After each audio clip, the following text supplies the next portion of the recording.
What's up, NIO family? It's Rey-Jay back with another video. And in this one, I want to break down what's happening with NIO, Tesla, SPY, and the overall markets. I'm going to break down some big news that came out during the weekend, talk about what's happening with NIO moving forward, and what you should be watching for as time progresses.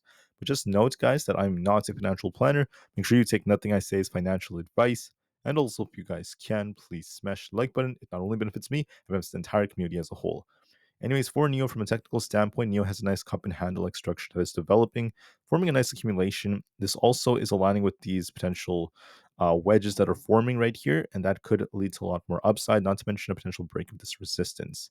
So if NIO does break this resistance around this 4.14 area, we're going to be looking for a push all the way up towards the 200 EMA at 4.28. Eventually, 4.5 is coming, which is a very, very nice move. So there is a lot of upside potential looking at this chart.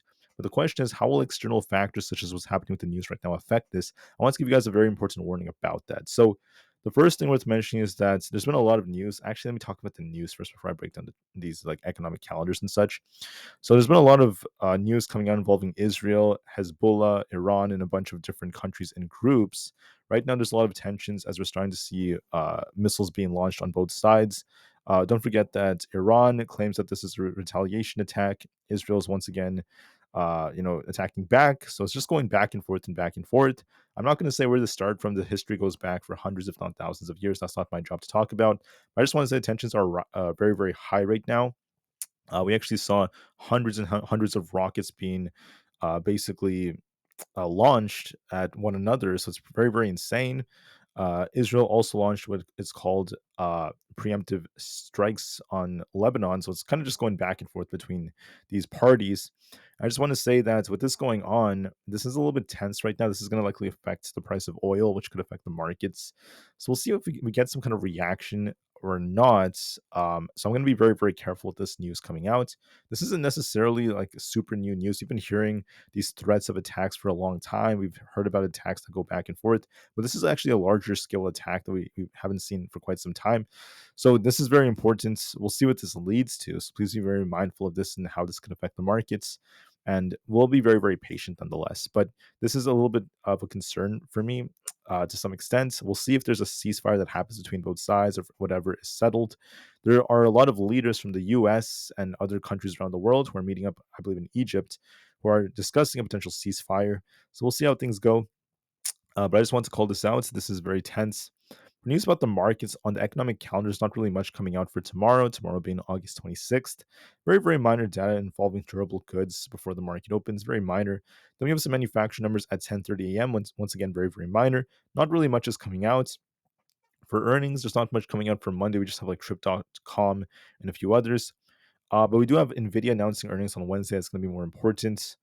The market is currently neutral. We're getting very close to greed as we're seeing buyers stepping in. Momentum is still extremely greedy. Buyers are continuing to defend, and the market is technically looking a little bit more bullish for the time being, but we're going to be approaching some tough resistance. So we'll see what kind of reaction we get. NIO is giving its EC6 a lot of attention, and don't forget that we're less than 2 weeks away from earnings. So I can't wait to see what happens with that. So I'm going to be very patient with that one.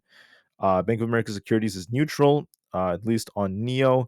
Don't forget that Mondays have a tendency of being green only about 49% of the time. And we tend to see more volatility around 1 p.m. and also during the second to last hour of the trading day. Look at volume at about 26 million, and we'll see how things go. Anyways, that's it for my analysis on the news and such. Now the question is what's happening to NIO. So from a technical standpoint, we do look bullish, but if the news is negative, just note this.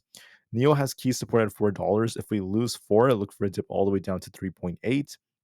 If we break 4.14, we're going to be looking for 4.28 or higher. From a technical standpoint, right now, this does favor a cup and handle. So the chart is looking more bullish. It is favoring a push higher for 4.25, at least for the time being. It also aligns with previous support becoming resistance all the way up here. So we watch to see if that ends up being the case or not. But this red rectangle right here is going to be our zone of resistance. We'll see if we try to break through this. And we are looking a little bit more bullish. For SPY is looking more bullish, trying to push up a little bit higher as the 4 hours forming a very, very nice cup right now.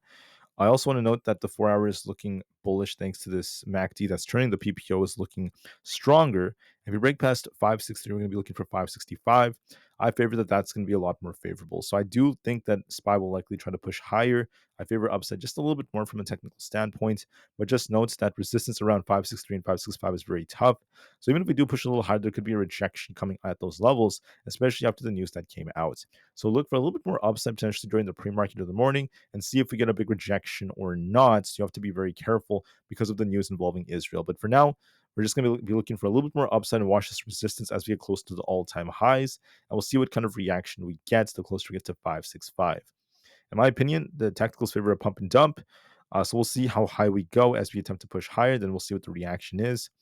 For others out there like ES, we're trying to fill this imbalance. Again, 5650 is our resistance if that breaks. 5680 is coming next. We could push a little bit higher towards that resistance before we try to turn back down. It is possible we try to go higher with the bearish divergence still forming, but I just want to note that even if we do get a push, you still want to be very careful because of the fact that there is this negative news, this big news that came out, and the fact that we're hitting some tough resistance. So I presume from a technical standpoint, we favor a little bit more upside. We might still try to push higher before we see a rejection potentially forming at resistance. So be very mindful of that. Nvidia has earnings, but one thing worth mentioning is that we have tough resistance around 130 to 132. I think Nvidia will try to push towards 132, and we'll see if we break that or not. If we do break that, we could technically go up to about 135. If we come short of that, we could reject. So look for a little bit more upside towards the 130s and see what kind of reaction we get. But for now, I do see a little bit more upside coming to this resistance. We'll see if we reject off 132 or 135. But that's what I favor for the time being. Tesla looks like it wants to push. We also have this resistance where this trend line happens to be. So I think Tesla's going to be pushing towards 223, and we'll see if we get a rejection or not. If we do break through that, we could be pushing for 225 plus. If we reject, we'll be dipping back down to where this trend line happens to be at this 218 area. So I favor a little bit more upside towards this resistance around this 223 area, and then we'll see if we get a rejection or not. But I favor upside nonetheless. And then we'll see the reaction once we get that little push. The QQQ looks a little bit more bullish. We might be retesting 482. We're currently at 480 right now. So we could try to go a little higher. It is possible it tries to push for 482. And then we'll see what kind of reaction we get. We do have this bearish engulfing candle. We may attempt to push close to where that candle is before we dip back down. So look at 482 and 485. We may reject off one of those levels, but look for a little bit more upside approaching those resistance levels, in my personal opinion. For Apple, we look more bullish. We might try to push for 228. And then we'll see if we get a rejection or not. If we break 228, 230 is coming, and if we reject, we're looking at 226 and 223.8 as supports. I presume we're going to be pushing for 228, maybe a little bit higher than a rejection back down, and then we'll see what the reaction happens to be. For Bitcoin, Bitcoin is trying to push higher as we have this very, very tight looking structure. As we try to continue to push, I wouldn't be surprised if we try to get to our wick right over here towards the 65,000 area. And we'll see if we get a rejection or not off of that. But I think we might go a little bit higher, at least for the time being. The market may try to go a little higher, so be ready for that. For the IWM Russell 2000, we look bullish. As of right now, we're trying to fight for 221. If we break this, I'll be basically looking for 222, followed by 224. So we might be trying to attempt to get up to those highs. We could push another couple of points higher before we see a potential rejection back down to our supports. So look for a little bit more upside towards 222, and we'll see what kind of reaction we get. For Amazon, we're consolidating right now. If we break past 180, we turn back up. If we lose 175, we might dip. This has a possible head and shoulders. So we'll see if we pop and then drop lower. But look at 175 as our support. If we lose that, we dip lower. So it looks a little bit weaker to me. This could be forming a head and shoulders. We may pop and drop, and there is a risk of downside looking at this chart. Same thing with Meta. Meta looks a little bit weaker with this double top and bearish divergence. This may slow things down for the markets. If we do, tomorrow morning we could rebound into the 530s, then continue lower. But I do see a risk with dipping to 522. And then if that fails us, we could be filling some of these imbalances down here, the 515 area. For Microsoft, we have a head and shoulders like structure. We'll see if this tries to push and form that right shoulder. There might be an attempt to get up to about 418 or so. If we get that rejection, if you kind of pop in from that right shoulder, there could be a dip coming down to this imbalance, taking us down to 408. Google has the same structure. It's kind of downtrending right over here. Might see the same thing developing. Look for a little bit of a push right here, and then we'll see how the response to this resistance that's kind of like forming right here. So I think we'll see if it breaks this or not. We could be forming a flag right over here, so I'll be watching this very patiently. But just note that it depends on if we break through this flag or not. If we don't break through this, we might just continue to downtrend for the time being. So be very mindful of how Google's going to respond to this resistance. We're at resistance right now. It is possibly push a little bit, then we see what the reaction is going to be if we get like a fake break and then start dipping or not. So just watch it very carefully. That's going to be our very, very big pivot area. So the market is looking, most stocks are looking a little bit more bullish. We might try to push a little bit higher temporarily, but we'll see if we get some kind of dip because of this news involving Israel. So be very, very mindful of that, guys. This is going to be one factor, not to mention the fact that the market's at some tough resistance and technicals will take over. So we'll see. Assume we might push a little higher for now, and then we'll see if we get a negative reaction or not.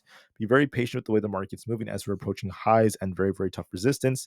And we're going to be very patient with this one. So don't be too biased when you go into tomorrow. Be patient. I know the market makers are very tricky. Be very, very patient. Be very, very calm, cool, and collected, and do the best you guys can. Thank you for listening. I'll see you guys tomorrow in the next one, and peace out.